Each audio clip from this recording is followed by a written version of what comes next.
Hello, I'm Shelley Wyatt with Hearing Loss Live, and here's a true story for you.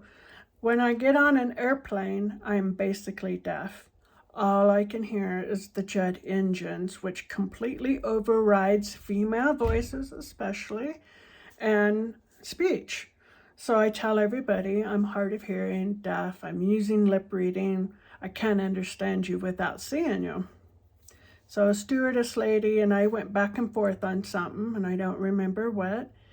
And I finally understood her, and she started to walk away, and I put my earbuds back in for my music.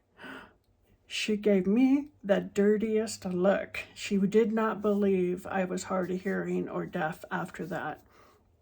But it's true. I can hear music when it's piped right into my ears like that, but I couldn't understand her. Hearing loss is confusing.